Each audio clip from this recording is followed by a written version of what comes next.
so bright, it's hard to breathe, but that's alright. Hush.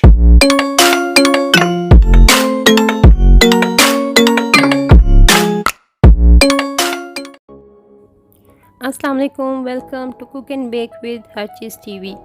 आज की recipe है vanilla cake with pudding. अगर आप मेरे चैनल पे नए हैं तो इसको सब्सक्राइब कर लें और बेल आइकन को क्लिक कर दें।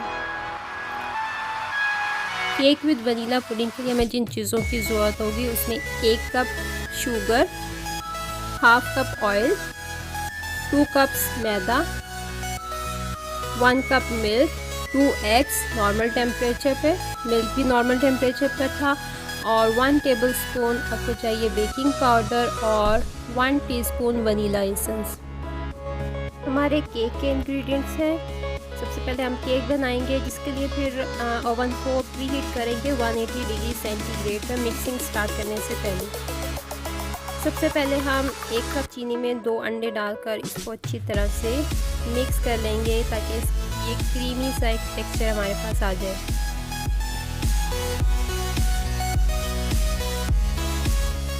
अंडे और चीनी को अच्छी तरह बीट करने के बाद अब हम इसमें हाफ कप ऑयल डाल के इसको बीट कर लेंगे और इसके अंदर हम डालेंगे 1 टीस्पून वनीला एसेंस का।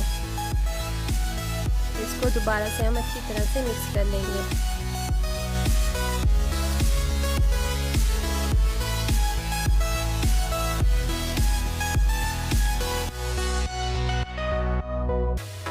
करने के बाद फिर हम इसके अंदर डालेंगे 1 कप मिल्क और इसको दोबारा से बीट कर लेंगे। फिर हम इसके अंदर 2 कप मैदा और बेकिंग पाउडर डाल देंगे 1 टेबलस्पून और इसको अच्छी तरह से हम बीट कर लेंगे ताकि हमारे पास केक का बैटर है वो अपनी फाइनल लुक में आ जाए।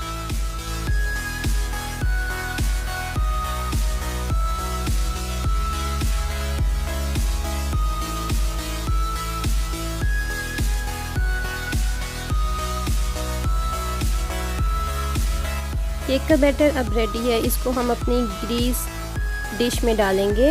मैं इसको 2 डिशेस में डाल रही हूँ। अगर आपके पास बड़ी डिश है पायरेक्स की तो आप इसके अंदर भी डाल सकते हैं। मेरे पास मीडियम साइज़ की थी इसलिए मैंने 2 डिशेस में अपना ये बैटर डाल दिया। अब मैं इसको ओवन में 180 डिग्री सेंटीग्रेड पर 25 मिनट्स के लिए बेक कर लूँगी। अब हम यहाँ पे केक को ऊपर डालने के लिए पुडिंग बनाएंगे, जिसके लिए मैंने लिए हैं यहाँ पे 4 टेबलस्पून मैदा, 4 tablespoon cornstarch, half cup sugar, 1 litre milk और यहाँ पे मैंने वनीला पाउडर लिया है। अगर आपके पास नहीं है तो आप वनीला एसेंस भी यूज़ कर सकते हैं। इन सारी चीज़ों को हम 1 लीटर मिल्क के अंदर मिक्स कर देंगे अच्छी तरह से ताकि इसके अंदर कोई लम्प्स बाकी ना रहें। इसको चूल्हे पे रखने से पहले ही हम इसको अच्छी तरह से मिक्स कर लेंगे।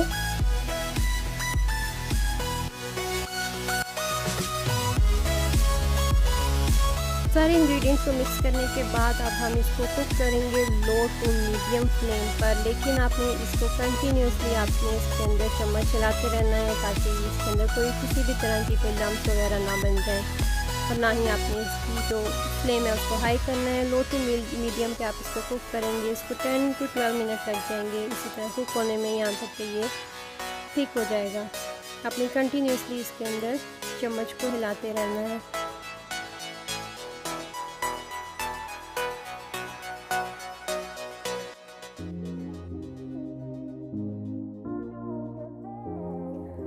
दस से 12 मिनट तक इसको कंटिन्यूस पकाने तक आप देख लेंगे कि ये गाढ़ा होना शुरू हो गया है।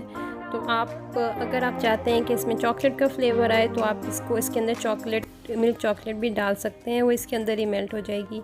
मैंने इसको 2 पार्ट्स में डिवाइड कर लिया था और इसमें से हाफ़ के अंदर मैंने चॉकलेट डाल दी थी और इसको मैंने अच्छी तरह से मिक्स कर लिया था। तो चॉकलेट इस हॉट पुडिंग के अंदर ही मिक्स हो गई थी।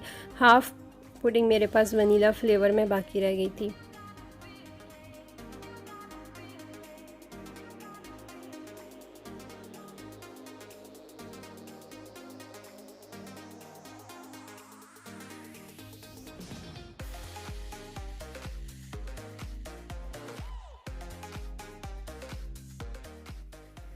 25 मिनट्स के अंदर केक बेक हो गया था। इसको फिर मैंने निकाल के इसको रूम टेम्परेचर पे लाने के लिए तकरीबन 25 मिनट्स के लिए बाहर रख दिया था। इसको मैंने इस डिश में से नहीं निकाला था। जब ये नॉर्मल टेम्परेचर पे आ गया था तो मैंने इसके ऊपर रूम टेम्परेचर पे आई हुई पुडिंग की लेयर बना दी थी।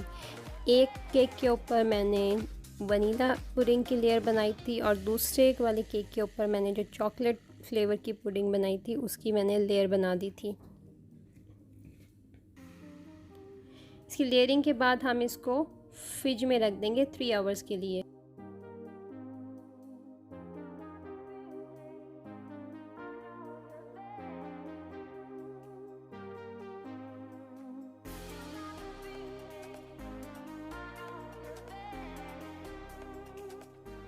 यहाँ पर अब मैं जेली बनाने लगी हूँ जो कि मैंने अपने केक के ऊपर डालनी है। इसके लिए मैंने 1 पैकेट जेली का लिया है, 1 कप गर्म पानी है और 1 कप ठंडा पानी है। सबसे पहले जेली के पैकेट के अंदर मैंने बॉइलिंग वाटर 1 कप डाल के उसको अच्छी तरह से इसके अंदर डिज़ोल्व कर लिया था। जब ये अच्छी तरह से डिज़ोल्व हो गई तो फिर मैंने इसके अंदर चिल्ड वाटर डाल दिया था। मैंने 2 फ्लेवर की जेली यहाँ पर बनाई थी, एक ऑरेंज और एक स्ट्रॉबेरी की। आप अपनी मर्ज़ी से अपनी पसंद के फ्लेवर की बना सकते हैं। यहाँ पर अब 3 घंटे गुजर चुके हैं। 3 घंटे के बाद मैंने पुडिंग वाले केक को फ्रिज से निकाला और इसके ऊपर मैं यहाँ पे जो जेली बनाई थी रूम टेम्परेचर पे आ गई थी। अब मैं वो इसके ऊपर पोर कर रही हूँ। आप गर्म जेली इसके ऊपर नहीं डालिएगा और डायरेक्ट भी नहीं डालें, एक स्पून के साथ थोड़ा सा उसको फैला दें। इसी तरह एक केक के ऊपर मैंने स्ट्रॉबेरी की डाल दी थी और दूसरे केक के ऊपर मैंने ऑरेंज की जेली डाल दी थी और इसके बाद फिर मैंने इसको फ्रिज में रख दिया था 3 घंटे के लिए। 3 घंटे के बाद ये पुडिंग वाला केक इस तरह का रेडी हुआ। इसके बाद मैं इसकी डेकोरेशन क्रीम के साथ कर रही हूँ। आप अपनी मर्ज़ी से इसको फ्रूट के साथ भी डेकोरेट कर सकते हैं। मैं इसको क्रीम के साथ डेकोरेट कर रही हूँ।